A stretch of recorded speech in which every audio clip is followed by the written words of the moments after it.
అండి. మన సబ్స్క్రైబర్స్ అందరికీ ముందుగా వినాయక చవితి శుభాకాంక్షలు. అయితే ఈరోజు పోస్ట్ చేయడానికి గల కారణం ఏంటంటే నాకు ఎడిటింగ్ అవ్వలేదనమాట. సో, ఇంకా నవరాత్రులు మనకి ఇంకా పూర్తి అవ్వలేదు కదండీ! అందుకే వినాయక చవితి శుభాకాంక్షలు చెప్పాననమాట. అయితే ఈరోజు మా వినాయక చవితిని ఎలా జరుపుకున్నామో మీకు చూపించడానికైతే ఈ వీడియో చేశాను. ఇక్కడ నేను ప్రసాదాలవి చేస్తున్నాననమాట.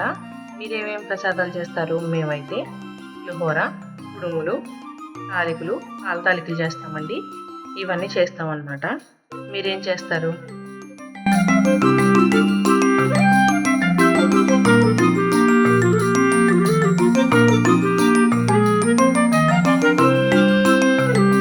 ఇలా నేను ప్రసాదాలు చేస్తుంటే అత్తయ్యగారు మామయ్య గారు కలిపి దేవుడి దగ్గర సిద్ధం చేశారనమాట. పాలవెల్లి కట్టడం, కలిసం పెట్టడం అన్నీ కూడా వాళ్ళిద్దరే కలిపి చేశారు. ఇలా అత్తయ్య గారు అయితే బొట్లు పెట్టేస్తున్నారు ఫ్రూట్స్కి. మీరు కూడా ఇలా రాత్రి పసుపు రాసి బొట్లు పెడతారా? ఇలా అత్తయ్య గారు ఫ్రూట్స్కి బొట్లు అయితే పెట్టేస్తుంటే మామయ్య గారు పాలవెల్లి అడ్జస్ట్ చేస్తారు. నేను ఇక్కడ వచ్చేసి ప్రసాదాలు తయారు చేస్తున్నాను అనమాట. మా వారైతే ఇంటి దగ్గర ఈ సహాయం చేయరండి, షాప్ దగ్గరికి వెళ్ళిపోయి అక్కడ పూజ చేసుకున్నారు ఆయన. సో ఇలా అత్తయ్య గారు అయితే దేవుడి సామాన్లు అయితే శుభ్రం చేసేసుకుంటున్నారు అనమాట.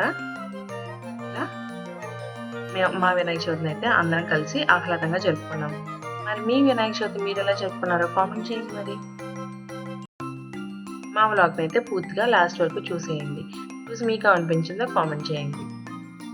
మరెన్నో వీడియోస్ కోసం మన ఛానల్ సబ్స్క్రైబ్ చేసి ఆల్ నోటిఫికేషన్ ఆన్ చేసుకోండి. అంతేకాకుండా మీ ఫ్రెండ్స్ అండ్ ఫ్యామిలీస్ షేర్ చేసి మన వీడియోస్కి ఒక్క లైక్ చేయండి.